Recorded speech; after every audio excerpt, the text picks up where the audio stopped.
नमस्कार, मैं Sanjay Budhwant. Welcome to my channel Budhwantism. आज हम बात करेंगे, रत्न हमारे भाग्य को चमका सकते हैं? क्या रत्न हमारे रोगों के ऊपर इलाज के तौर पर काम कर सकते हैं? क्या रत्न हमारे ऑरास को क्लींस कर सकते हैं, एनर्जाइज कर सकते हैं? इस बहुत ही रोचक और इंटरेस्टिंग विषय को लेकर आज हम आए हुए हैं। प्रकृति, विश्व, चराचर ये सब पंच महाभूतों से बने हैं और ये पंच महाभूतों के ही 7 इंद्रधनुष के रंग है। हमारे ऑरास के भी 7 रंग है और हमारे जीवन के भी 7 ही रंग होते हैं। तो चलो देखते हैं इन रत्नों के 7 रंगों के बारे में। रत्नों का उपयोग हमारे भाग्य को चमकाने के लिए तथा हमारे हेल्थ में सुधार लाने के लिए बहुत अच्छी तरह से किया जा सकता है। जैसे कि हमारे 7 चक्र है, तो कोई भी चक्र जब दूषित हो जाता है, अनबैलेंस्ड हो जाता है, तो उसे बैलेंस करने के लिए, एनर्जाइज करने के लिए भी रत्नों का बहुत सुंदर उपयोग होता है। तो ऐसे 9 मुख्य ग्रह है जिनके 9 मुख्य रत्न है तथा 3 अन्य जो प्लैनेट्स है, हर्षल, नेपच्यून, प्लूटो, तो उनके भी कुछ रत्न है। उनके बारे में भी आज हम जानकारी प्राप्त करने वाले हैं। तो सबसे महत्वपूर्ण सब ग्रहों का राजा और कुटुंब प्रमुख जो रवि है, उसके बारे में जानते हैं। सन का मुख्य रत्न है रूबी। सन का काम क्या है? क्रिएटिविटी है, क्रियाशीलता है, सृजन क्षमता है और आत्मविश्वास है, रोग प्रतिकार शक्ति है, विटामिन डी है, so many things are there. तो वो उसका जो अमल है वो हमारे मूलाधार चक्र और स्वादिष्टान चक्र के ऊपर होता है। तो वहाँ उस चक्रों में अगर कोई प्रॉब्लम है, हेल्थ की समस्याएं है, जैसे मूलव्याध है, बवासीर है, या पेट से जुड़ी हुई कोई समस्याएं है, नाभि चक्र से जुड़ी हुई कोई समस्याएं है, तो वहाँ रूबी रत्न हमें पहनना चाहिए। और ये रूबी रत्न कुंडली में भी आपके रवि अगर पंचम, नवम और एकादश 5, 9, 11 हाउसेस से संबंधित है, तो भी रूबी रत्न को पहनना चाहिए, जो कि बहुत अच्छे रिजल्ट्स आपके लिए देगा। तो इसे कैसे पहना जाए? तो इसको रिंग फिगर में पहनना जाता है, गोल्ड में पहना जाता है और उसका एक विधि होता है। विधि करके और रवि का मंत्र ओम आदित्याय नमः 108 बार जप करके फिर वो रवि का रूबी रत्न आपको मुहूर्त के दिन, या तो रविवार के सुबह रवि के होरे में या रवि के शुभ नक्षत्र के दिन शुभ तिथि में आपको पहनना चाहिए और तभी संकल्प भी करना होगा, तो आपको उसके बहुत ही शुभ परिणाम मिलेंगे। उसके बाद में आता है चंद्र मून। तो वो मोती से जुड़ा हुआ है, व्हाइट कलर से जुड़ा हुआ है, हमारे अंतरात्मा से, हार्ट से जुड़ा हुआ ऐसा चंद्र है। तो इसका अगर 5, 9, 11 हाउसेस से वो कनेक्टेड है, तो आपको वो सिल्वर में, चांदी के धातु में और कनिष्का में, मतलब लिटिल फिंगर में पहनना है और उसका मंत्र ओम सोमाय नमः यह 108 बार करना है संकल्प सिद्ध करके, और सुमुहूर्त पर पहनेंगे तो आपको बहुत अच्छी मन शांति मिलेगी, मानसिक स्वास्थ्य मिलेगा और मेंटल स्टेबिलिटी रहेगी। चंद्र के बाद में आता है मंगल यह हमारे मूलाधार चक्र से संबंधित है। श्री गणेश भगवान जो कि मंगल के देवता माने जाते हैं, वो भी हमारे मूलाधार चक्र से संबंधित है। तो मूलाधार चक्रम ऐसा वर्णन किया गया है। तो मंगल यह लाल रंग का है, तो इसलिए जिनके भी मूलाधार चक्र में प्रॉब्लम है, तो उन्होंने लाल रंग के कपड़े पहनने चाहिए। लाल रंग का मूंगा यह जो है वो धारण करना चाहिए कनिष्का में और चांदी की अंगूठी में। उसको मंत्र जो है ओम भौमाय नमः या ओम मंगलाय नमः ऐसा 108 बार करके संकल्प सिद्ध करके सुमुहूर्त पर आपको पहनना चाहिए। जिस दिन मंगलवार हो, मंगल का होरा हो या मंगल का शुभ नक्षत्र हो, तो आपको वो जरूर संकल्प सिद्ध आपका हो सकता है। मंगल के बाद में हम जानते हैं राहु के बारे में। राहु अपने आप में उसे कोई भी राशि नहीं है, उसकी खुद का कुछ भाव नहीं है, लेकिन वो जिस राशि में होता है तो उस राशि के स्वामी की तरह वह बिहेव करता है। इसके लिए वह गुरु की तरह होता है, क्योंकि वह एक्सपेंशन का कारक है। तो एक्सपेंशन का कारक होने के कारण हमारी जो बॉडी सेल्स है, तो बॉडी सेल्स के ऊपर राहु का प्रभाव सबसे अधिक होता है। तो ये सेल्स जो है, वो सेल्स की निर्मित बहुत ज्यादा हो तो भी वो निगेटिव है और बहुत कम हो तो भी वो निगेटिव है। इसलिए उसको नियंत्रित करने के लिए राहु का गोमेद रत्न यह पहना जाता है और ये गोमेद रत्न राहु के शुभ नक्षत्र में पहना जाता है। फिर उसके जो विधि बाकी के ग्रहों की तरह ही विधि करके और 108 बार ओम रावे नमः यह मंत्र करके आप ये अगर अंगूठी अपने मध्यमा में पहनोगे तो आपको जरूर लाभ होगा। और आपके जो भी सेल्स है वो सेल्स का जो ग्रोथ है वो भी एक कंट्रोल में और बैलेंसिंग में रहेगा, जो आपके हेल्थ के लिए बहुत अच्छा है। बिकॉज राहु इज अ कारक ऑफ कैंसर अल्सो। तो हमें ये भूलना नहीं चाहिए कि एक्सेसिव जो भी सेल्स की ग्रोथ है वो बहुत ही निगेटिव होती है। तो उसके लिए ये राहु का उपयोग हम कर सकते हैं। उसके बाद में आता है गुरु। गुरु itself is a planet of wisdom, और ये विजडम और आशीर्वाद का कारक ये गुरु है, गौर का कारक गुरु है, हमारे गुरुदेव का कारक गुरु है।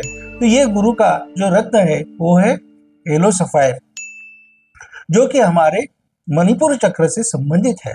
अगर मणिपुर चक्र से संबंधित आपको कोई भी बीमारी है तो आपको यह गुरु का रत्न पहनना चाहिए। और उसका गुरु का जो मंत्र है ओम गुरुवे नमः, और गोल्ड में पॉइंटर फिंगर में गुरु का रत्न पहनना चाहिए। मैं बताता हूँ कि मैं जो रत्न पहनने के बारे में बता रहा हूँ वो जो भी राइटी है उसने राइट हैंड में ही वो उंगली में पहनने हैं। जो लेफ्टी रहेगा, मेनली जो लेफ्ट हैंड से काम करते हैं तो उन्होंने लेफ्ट हैंड में पहनना है। बाकी यह इसमें कोई भी डिस्क्रिमिनेशन नहीं है कि पुरुष राइट में पहने लेडीज लेफ्ट में पहने, ऐसा मुझे लगता है। तो गुरु के बाद में आता है शनि। शनि का जो अमल है वह है विशुद्ध चक्र के ऊपर। वो हमारा जो विशुद्ध चक्र है वो विशुद्ध चक्र हमारे एक्सप्रेशन का कारक है, हमारे बहुत सारी भावनाओं का कारक होता है, ट्रुथनेस का कारक होता है। भगवान शंकर जी ने जब विष का प्याला प्राशन किया था तो वो विष का प्याला प्राशन करने के बाद में वो विष अपने कंठ में उसका संचय करके रखा, क्योंकि कंठ में विष को हम सिक्योरली कर सकते हैं तो उसका जो दुष्परिणाम है वो नहीं होगा। एक बार वो अगर पेट के अंदर चला गया तो वो जरूर होगा। तो शनि का नीलम रत्न मध्यमा में सोने में आपको पहनना है। ओम शनेश्वराय नमः यह मंत्र बोलना है, जिसकी वजह से आपको जो भी विशुद्ध चक्र के प्रॉब्लम होंगे तो वो दूर होने में मदद मिलेगी और आपकी डेस्टिनी भी बहुत अच्छी तरह से एक्सप्लोर होगी। कंसिस्टेंसी, कंटिन्यूटी, ये सभी गुण आप में आ जाएंगे। बात करते हैं हार्ट चक्र की, जिसका प्लैनेट है मरकरी, कलर है ग्रीन और रत्न है एमराल्ड ग्रीन। तो इस एमराल्ड ग्रीन का उपयोग इस चक्र को सुधारने के लिए करना चाहिए। हार्ट चक्र का मतलब होता है हमारी भावनाएं, एम्पैथी, इमोशंस और दया, करुणा, प्रेम, ये सभी जो भावनाएं हैं उनको अभिव्यक्त करने के लिए, उनका सही पालन पोषण हमारे हृदय में करने के लिए ये चक्र बहुत ही इम्पोर्टेंट है। और इसके लिए हमें बुध का रत्न चांदी की अंगूठी में कनिष्का मतलब लिटिल फिंगर में धारण करना चाहिए। बुध का नक्षत्र जब शुभ हो या बुधवार बुध का हो रहा हो उस मुहूर्त पर यह रत्न हमें धारण करना चाहिए। उसके बाद में केतु। केतु यह हमारे सहस्रार चक्र से संबंधित है। केतु मतलब मोक्ष, केतु मीन्स वैराग्य, और मोक्ष से जुड़ी हुआ जो चक्र है वह है सहस्रार चक्र जो एंडिंग में है। तो इसके लिए केतु का जो कैट्स आई रत्न है जिसका कलर भी उसी तरह से होता है, तो उस कलर का और केतु के रत्न का बहुत अच्छा उपयोग हमें हमारी आध्यात्मिक प्रगति को साधने के लिए हो सकता है। मोक्ष की तरफ बढ़ने के लिए उसका उपयोग अच्छा हो सकता है। उसके साथ साथ हमारी जो एकदम सबसे बड़ी बुद्धिमत्ता है जो कि एक साइंटिस्ट के पास होती है, एक इन्वेंशन करने वालों के पास होती है, एक बहुत बड़े कलाकार के पास होती है, बहुत बड़े खिलाड़ी के पास होती है, उसका भी विकास जो है वो इस सहस्रार चक्र के द्वारा बहुत अच्छी तरह से होता है। उसके बाद में शुक्र। शुक्र मीन्स डायमंड। शुक्र मीन्स हमारे पंच तत्वों के द्वारा, पंच ज्ञानेंद्रिय के द्वारा जो मिलने वाले सौख्य है वो सभी शुक्र के अंदर है। और यह अगर यह हमें चाहिए, अगर यह हमें प्राप्त करने हैं, शुक्र हार्ट से भी जुड़ा हुआ है। तो हार्ट से जुड़ा होने का पिंक रोज नाम का भी एक जो क्रिस्टल है, रत्न है, वो भी वहां पे हार्ट चक्र से संबंधित यूज किया जा सकता है। सहस्रार चक्र में भी शुक्र का उपयोग हो सकता है, क्योंकि अगर आपने अपनी जो फिजिकल एक जो थिंग है, भौतिकतावादी है, उस पर नियंत्रण नहीं रखा तो आपकी आध्यात्मिक प्रगति नहीं हो सकती। इसलिए उस पर नियंत्रण रखने के लिए भी शुक्र का रत्न डायमंड और उसके ऊपर रत्न भी उनका यूज किया जा सकता है। शुक्र का रत्न डायमंड गोल्ड में पहनना चाहिए और रिंग फिंगर में पहनना चाहिए, तो आपको अच्छे रिजल्ट जरूर देगा। उसके बाद में बात करते हैं हर्षल, नेपच्यून, प्लूटो की। हर्षल यह फिजिक्स का ग्रह है, भौतिकतावादी का ग्रह है, विज्ञान का ग्रह है, और इसका जो रत्न है वह है अलेक्जेंड्रा नाम का ब्लू कलर का रत्न। तो आपका अगर विज्ञान में विज्ञाननिष्ठ कुछ प्रगति करनी है, ज्ञान प्राप्त करना है, तो अलेक्जेंड्रा रत्न आप अपने मिडिल फिंगर में पंचधातु में या गोल्ड में पहन सकते हैं। उसके बाद में प्लूटो और नेपच्यून, इनके लिए ओपेल नाम का एक जो रत्न है वो बहुत महत्वपूर्ण होता है। नेपच्यून ये हमारा इंट्यूशन है, ये हमारा अंतर्ज्ञान है, हमारी इनोवेशंस है, तो नेपच्यून आज्ञा चक्र से संबंधित है।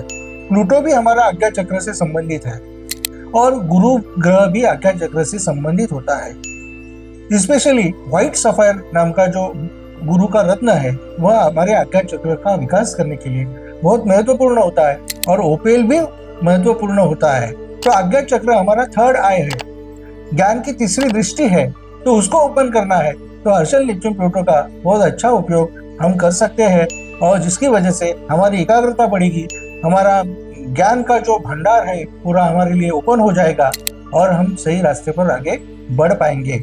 ऐसे ही कुछ रोचक वीडियो देखने के लिए हमारे चैनल को सब्सक्राइब कीजिए, और हमारा course astro techno financial course join करने के लिए आप हमसे संपर्क कर सकते हैं, तथा वैयक्तिक मार्गदर्शन के लिए भी आप हमसे कंसल्ट कर सकते हैं।